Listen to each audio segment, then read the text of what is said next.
Marcher avec le Christ, troisième partie, intitulée Renoncer à soi-même, déplacer le centre. Alors on est toujours dans l'évangile de Matthieu au chapitre 16, verset 24, où Jésus nous dit « Celui qui veut me suivre, qu'il renonce à lui-même ».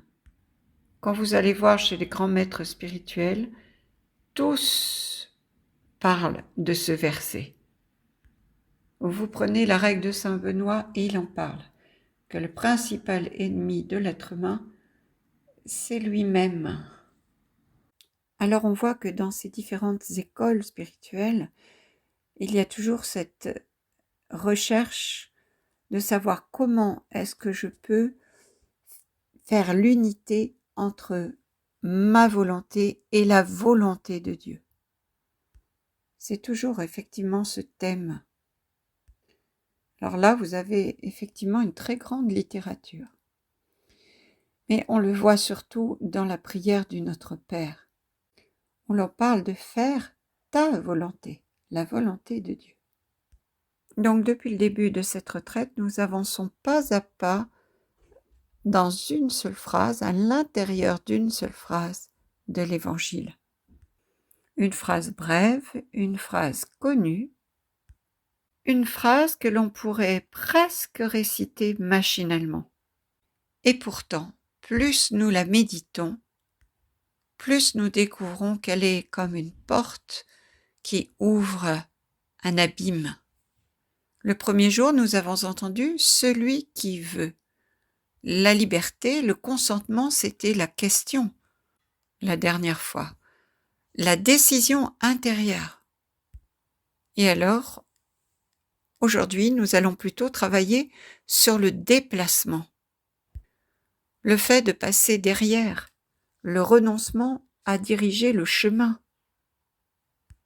Je crois que cette phrase « renonce à toi-même » est une phrase dans laquelle tout devient plus intime, finalement, plus silencieux et en même temps plus exigeant, parce qu'il est relativement facile de décider de marcher. Il est possible d'accepter un déplacement extérieur, mais renoncer à soi-même touche l'endroit le plus sensible, parce que ça touche à l'identité, au centre, au moi. Mais malheureusement, renonce à toi-même, dans l'histoire de l'Église, cette phrase a été parfois mal comprise, mal prêchée aussi par les prêtres. Des fois, elle a été utilisée pour écraser, pour culpabiliser aussi. Parce que renonce à toi-même ne signifie pas du tout se haïr. D'ailleurs, Saint Benoît, si vous prenez sa règle, il va expliquer ça tout de suite. Il ne signifie pas s'écraser ou bien nier sa personnalité, mais il signifie déplacer le centre. Et ce déplacement est plus profond que tous les autres, car il ne s'agit plus seulement de suivre un chemin qui ne correspond pas à nos attentes, mais par contre, il s'agit de laisser Dieu toucher l'endroit où naissent mes attentes. Vous voyez, parce que j'ai des attentes dans mon cœur par rapport à ma vie, par rapport à mes projets, et la question c'est finalement, est-ce que je suis suffisamment libre par rapport à moi-même pour offrir aussi mes attentes à moi, à Dieu? Parce que peut-être mes attentes ne correspondent pas au projet que lui a sur moi. C'est ça le problème. Vous comprenez? Et c'est là qu'il fait mal en fait. Parce qu'il faut être prêt à ce que Dieu fasse autre chose pour moi qui peut-être, je dis, ne correspond pas tout à fait à mes attentes. Pourquoi il ne s'agit plus d'accepter une foi, une croix extérieure, mais de consentir à une transformation intérieure. Il s'agit de laisser Dieu prendre la place que j'occupe souvent sans le savoir. C'est reconnaître que même en marchant avec Jésus, même en le suivant, même en le servant, le centre peut encore rester moi. Et c'est là que la parole devient brûlante. Car renoncer à soi-même ne concerne pas seulement les débuts de la vie spirituelle. Cela concerne aussi les disciples avancés dans la vie spirituelle. Cela concerne aussi ceux qui ont déjà décidé, ceux qui ont déjà accepté d'être déplacés. C'est une parole pour ceux qui marchent pour nous. Et cette parole nous pose une question silencieuse. Qui est au centre de ma vie? Chers amis, pas dans les discours. Dans les discours, c'est très simple. Mais dans mes réactions, dans mes blessures, dans mes attentes profondes. Car tant que le centre reste moi, je peux marcher, bien sûr. Mais je marche encore autour de moi-même. C'est la Mecque intérieure, hein? Renoncer à soi-même, c'est entrer dans une révolution invisible qui transforme tout après. Alors vous savez que chacun de nous a un centre intérieur. Alors je vais vous expliquer ce que j'entends par le centre intérieur. Il existe en nous un point silencieux à partir duquel nous regardons le monde, à partir duquel nous interprétons les événements, à partir duquel nous réagissons. Ce centre ne se voit pas, mais il oriente tout. Il est comme le cœur invisible de notre vie. Donc voyez toutes les valeurs que vous avez, comment vous voyez le monde. Vous êtes plutôt en politique pour la droite ou pour la gauche. Quel type de valeurs vous portez, ce que vous faites, tout cela, c'est en fait ce moi intérieur invisible qui oriente finalement toute ma vie. Vous voyez, c'est quelque chose en fait de très compliqué, de très très compliqué. Et ce centre, souvent, c'est moi. Non pas le moi au sens noble de la personne aimée et créée par Dieu, mais le moi qui veut être protégé, reconnu, sécurisé, justifié.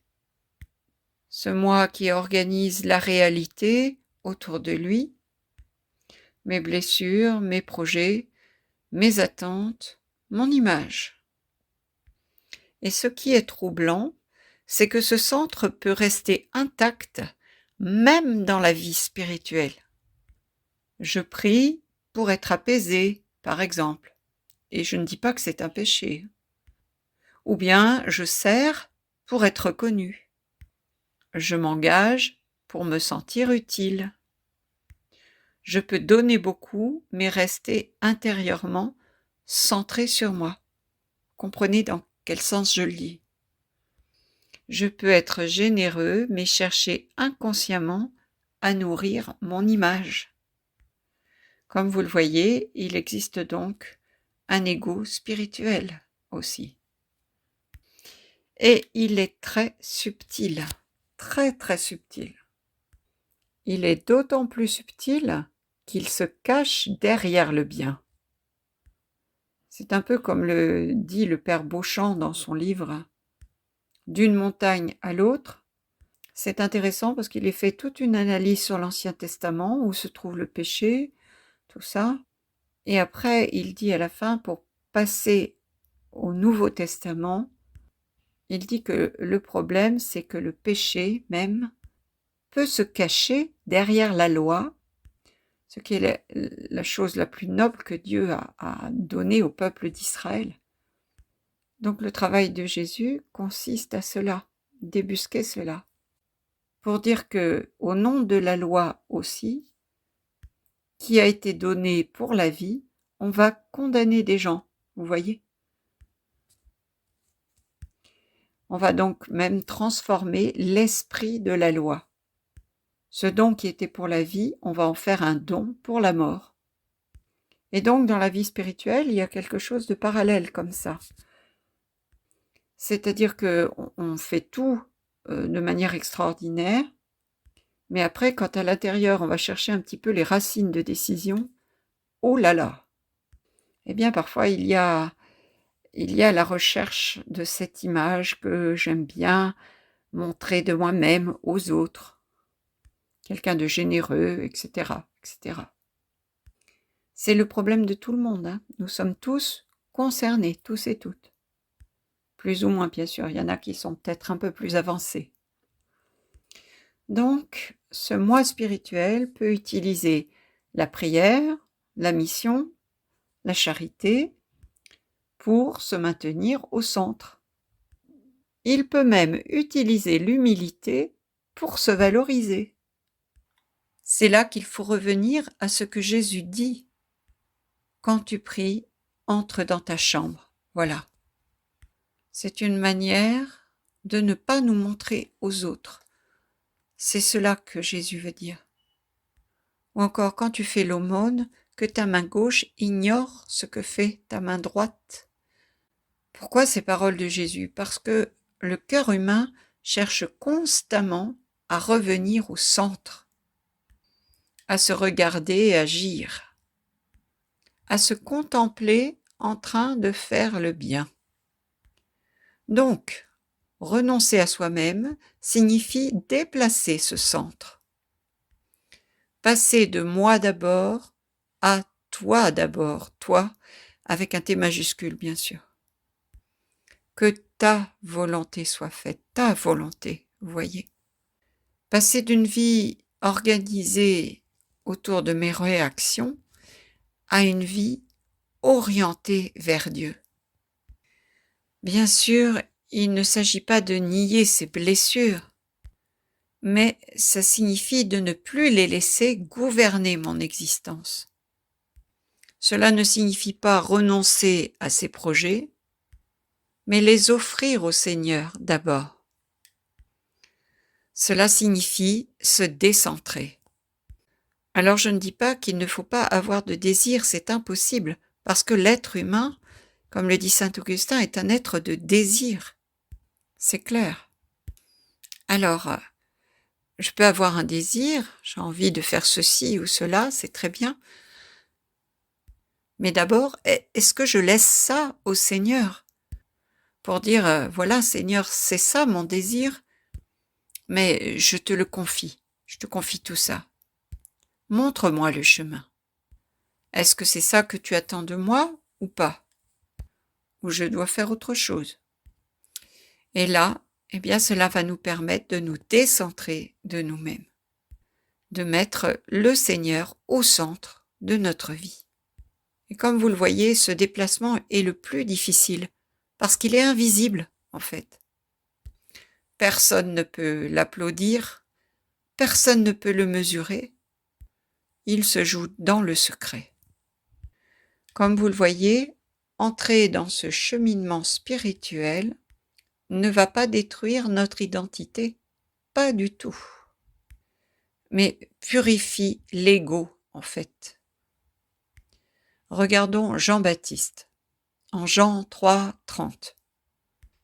Jean-Baptiste dit « Il faut qu'il grandisse et que moi, je diminue ». Voilà, cette phrase est immense à mon sens.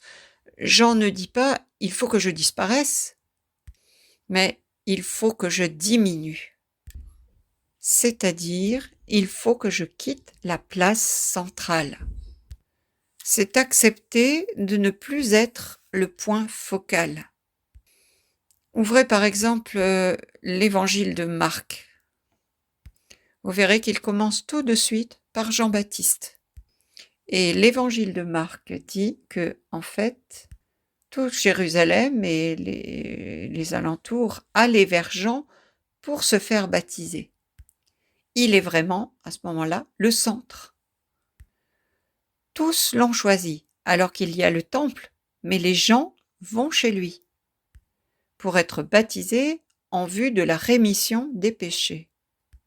C'est donc ce que l'Évangile nous dit. Il est au centre. Mais quand Jésus viendra, voilà la parole qu'il va dire. Jean est celui qui connaît bien où est sa place. C'est ce qui est intéressant dans ce personnage. C'est pour ça qu'il est un personnage immense pour nous. C'est pour sa spiritualité qui est extraordinaire.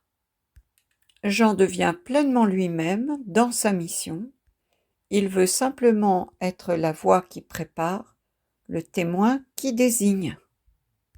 Donc, renoncer à soi-même, c'est accepter de ne plus être le centre absolu.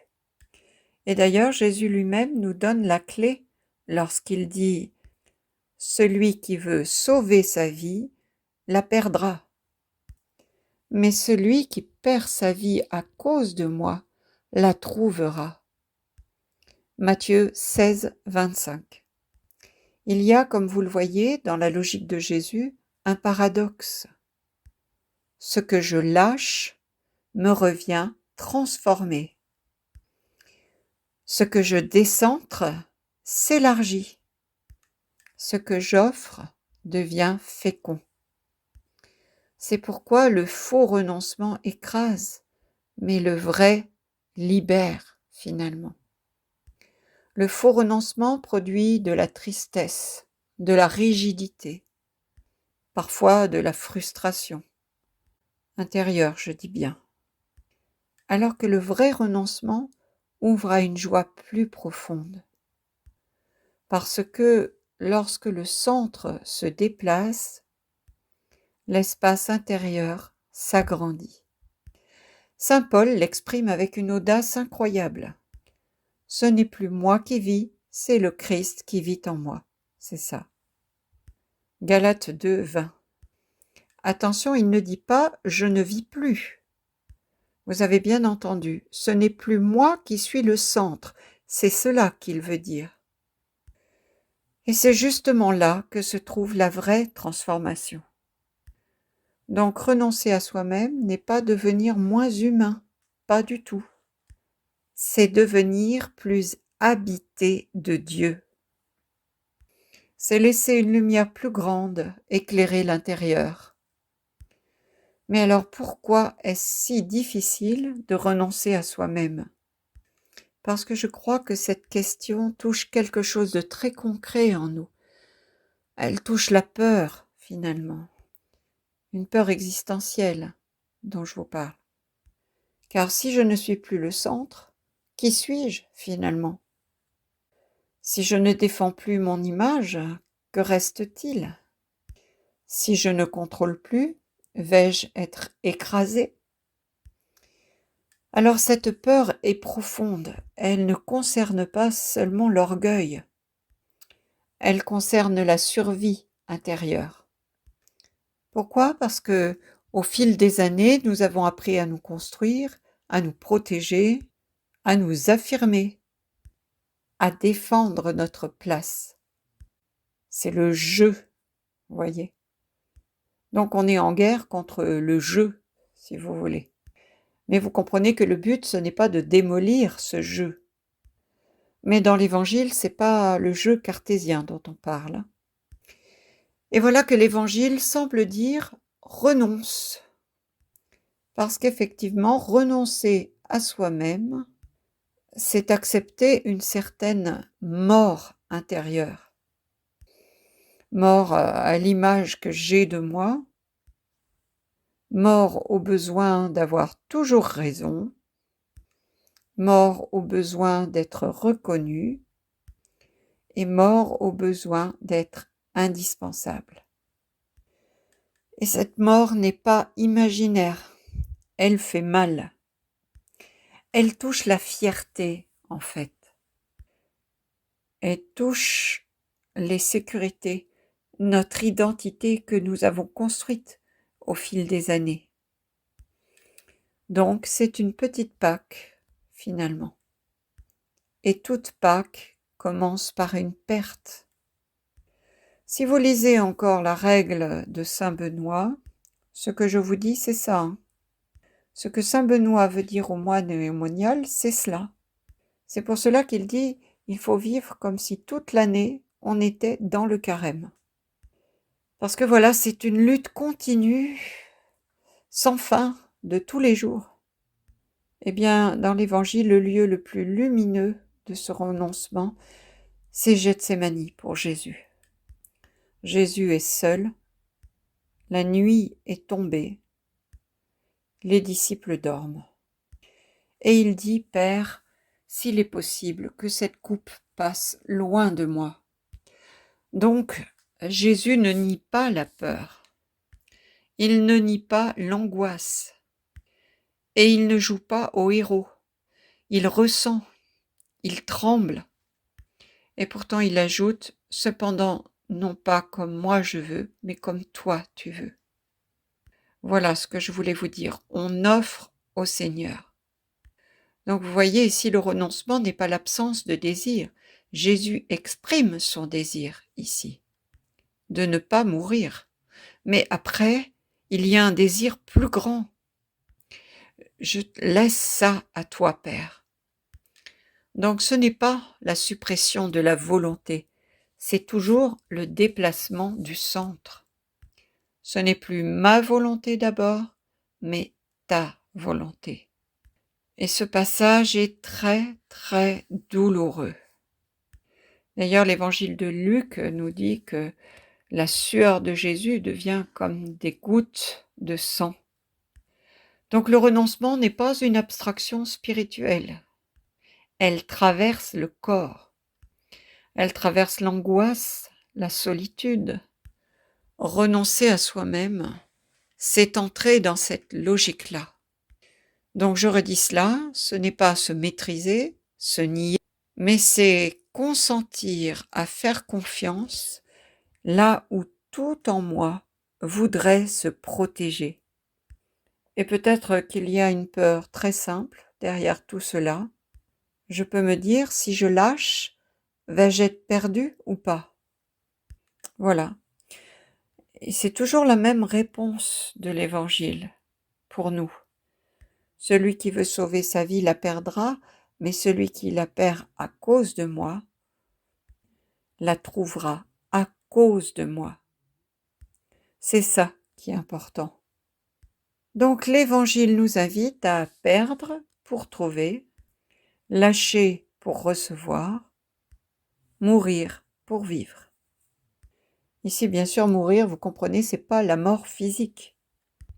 On va pas devenir fou comme des djihadistes. Hein. Et il y a eu des précédents, bien sûr, dans l'histoire. Alors, existentiellement, cela signifie que le moi que je protège jalousement n'est pas mon véritable moi, en fait. Parce qu'il est souvent une construction défensive. Une identité fragile qui se protège derrière des réactions, des postures, et parfois des rigidités. Le renoncement détruit la fausse sécurité de ce moi que nous avons. Et derrière cette fausse sécurité, une identité plus profonde peut émerger, celle de l'enfant devant le Père.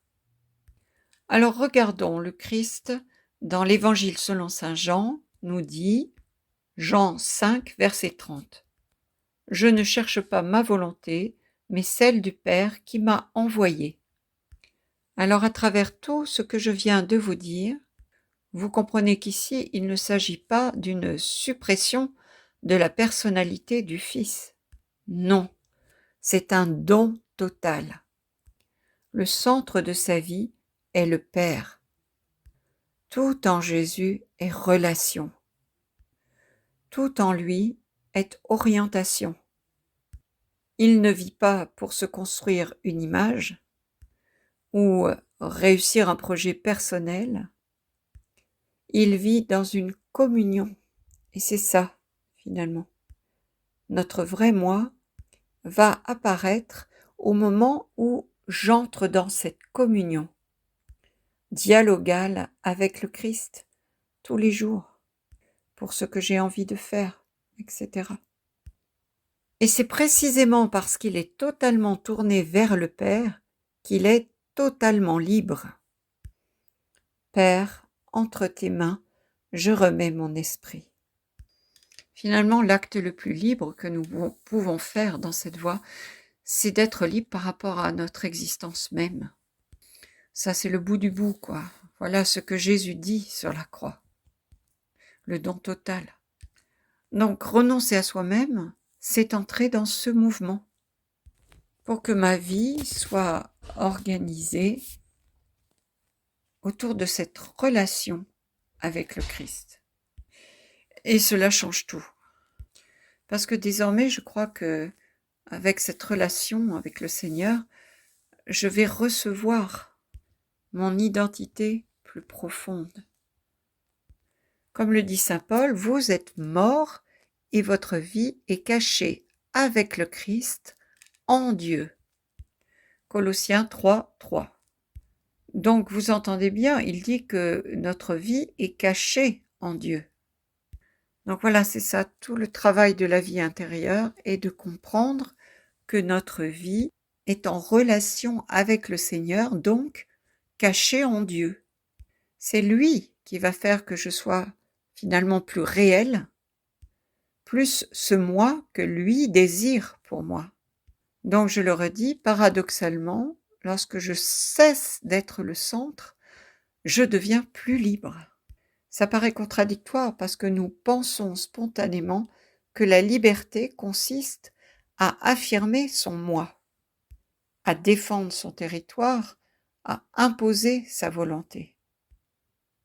C'est un peu méchant ce que je dis, mais voyez, les chiens font exactement la même chose. Ils gardent aussi leur territoire. Bon, c'est une image, bien sûr. Voyez, beaucoup de nos conflits reposent sur ce moi. Et l'Évangile, lui, révèle une autre logique. Donc, plus le moi cherche à s'imposer, plus il devient fragile. Plus il essaie de se défendre, plus il se crispe. Combien de tensions viennent du besoin d'être reconnu? Combien de conflits naissent du besoin d'avoir raison? Et combien de blessures viennent du fait que notre image est touchée? Alors, lorsque le moi est au centre, tout peut devenir une menace. Une remarque devient une attaque. Une critique devient une humiliation. Un échec devient une remise en cause totale. C'est pourquoi, quand le moi se décentre, je crois, il y a toujours une paix et une joie intérieure dans notre être profond, une légèreté malgré ces expériences difficiles. C'est comme si on avait cessé de porter le poids de sa propre importance.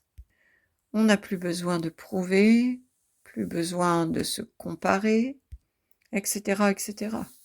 C'est ça la liberté. Elle se voit dans les relations.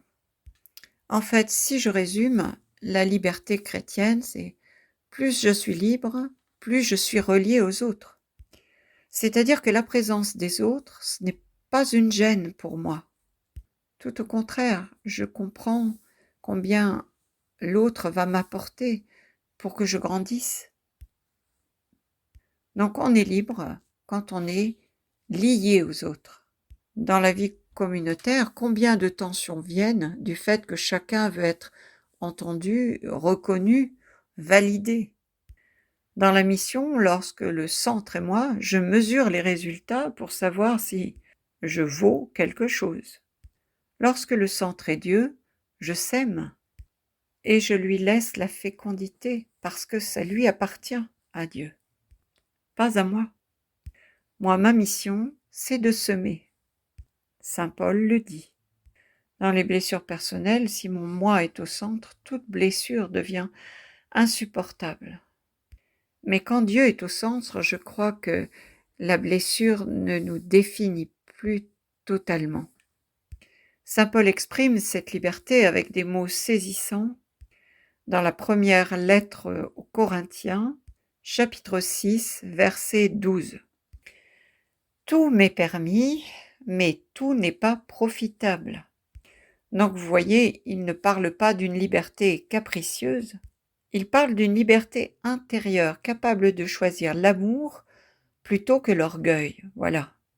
Il se voit lié aux autres, ce que je disais. Le service au lieu de la domination. Je crois que tous les maîtres spirituels le disent, il y a une paix qui naît lorsque je cesse d'être le centre. Et cette paix-là est profonde. Alors vous allez me dire c'est comment? Bien, je vous ai donné la formule. Jetez-vous dans la piscine. Allez-y, vous voulez apprendre à nager, entrez dans l'eau. Alors en fait, la personne qui fait l'expérience peut en parler, mais personne ne peut prendre votre place pour le vivre. Donc faites l'expérience, allez-y, jetez-vous dans l'eau de la grâce divine. Alors finalement, en disant tout cela, on peut se poser cette question. Où est mon centre? Alors, la question est très concrète pour moi. Qu'est-ce qui me met en colère? Allez-y. Qu'est-ce qui me blesse? Qu'est-ce qui me fait réagir immédiatement? Eh bien souvent, je dirais, cela révèle le centre. Sachez que là où je suis le plus susceptible, il y a un attachement. Là où je suis le plus rigide, il y a une peur. Là où je suis le plus défensif, il y a un centre menacé. Donc, renoncer à soi-même se vit dans les petites contrariétés. Dans la vie commune, familiale, dans les critiques, dans les échecs, dans les malentendus, etc., etc. Alors c'est là que le déplacement devient réel. Et Jésus dit, « Apprenez de moi que je suis doux et humble de cœur. » Matthieu 11, 29. Parce que la douceur et l'humilité ne sont pas des tempéraments naturels. L'humilité appartient, si j'ose dire, à la sphère divine. Il faut la demander au Seigneur. C'est pour ça qu'il dit « Venez à moi, je suis doux et humble de cœur. » Si vous voulez être doux, eh bien demandez-le. C'est une grâce de Dieu. Cela n'appartient pas à notre nature humaine, malheureusement. Cela peut sembler théorique, mais je crois que lorsque Dieu est au centre, je peux accepter de ne pas avoir le dernier mot. Je peux accepter de ne pas être applaudi. Je peux accepter d'être oublié même. Et ce n'est pas une humiliation, c'est une liberté. Eh bien, je pense que vous comprenez que cela ne se fait pas en un jour. C'est un travail intérieur. Une lente conversion. Une succession de petits consentements chaque jour. Une occasion se présente, une parole à retenir, une réaction à maîtriser, une justification à abandonner, un orgueil à déposer. Mais chaque fois que je choisis de ne pas défendre mon ego, chaque fois que je renonce à avoir le dernier mot, chaque fois que je choisis l'amour plutôt que l'orgueil, eh bien, quelque chose en moi meurt. Mais quelque chose de plus grand naît en même temps en moi. Et c'est ça qui est important. Et donc, c'est le mystère pascal à l'intérieur de l'âme. Une petite mort, une petite résurrection, tous les jours. Donc, peu à peu, sans bruit, une autre manière d'exister apparaît. Plus simple, plus libre, plus unifiée. Saint Paul dit « Revêtez-vous de l'homme nouveau ». Éphésiens 4, 24. Alors simplement pour vous dire que ce vêtement nouveau ne s'enfile pas d'un seul coup. Il se tisse jour après jour par ces renoncements invisibles. Conclusion. Alors, renoncer à soi-même est peut-être l'acte le plus difficile des disciples de Jésus pour marcher à sa suite. Parce que vous l'avez compris, il vise le cœur de notre identité. Il s'agit d'un passage du moi comme référence absolue à Dieu comme source et horizon. Et le Christ nous demande de déplacer le centre. Alors il ne demande pas d'être moins vivant, vous avez compris. Il demande d'être plus vivant en lui. C'est cette relation avec lui qui est primordiale. Alors la vraie question est, qui est au centre de ma vie, moi ou lui? Et la réponse à cette question ne se trouve pas dans nos discours, mais dans nos réactions quotidiennes, dans les blessures, dans les jalousies, dans les petites humiliations acceptées ou refusées. Vous voyez, le thème de cette retraite, c'est marcher avec Jésus, donc la marche continue et elle devient plus profonde. C'est après la décision libre, après le déplacement extérieur, il y a maintenant le déplacement intérieur et c'est là que commence la vraie transformation. Il s'agit d'une transformation silencieuse parce qu'elle est pascale. En fait, une transformation qui ne fait pas de bruit, mais qui change tout. Alors, ce que je viens de vous dire, c'est ce que Christian de Chergé appelle « martyr de l'amour ». Le martyr de l'amour, pour lui donc, ce n'était pas du tout de verser du sang, mais de vivre tout ce que je viens de vous dire. Alors vous comprenez pourquoi il disait ça, parce que c'était un moine qui était aussi enraciné dans la tradition bénédictine. Donc le martyr de l'amour, c'est ça. Et d'ailleurs, il disait que le martyr de l'amour, c'est le seul martyr dans l'Église, parce que c'est le chemin du vrai disciple. Et je crois qu'il avait entièrement raison. Alors préparons-nous à être martyrs de l'amour.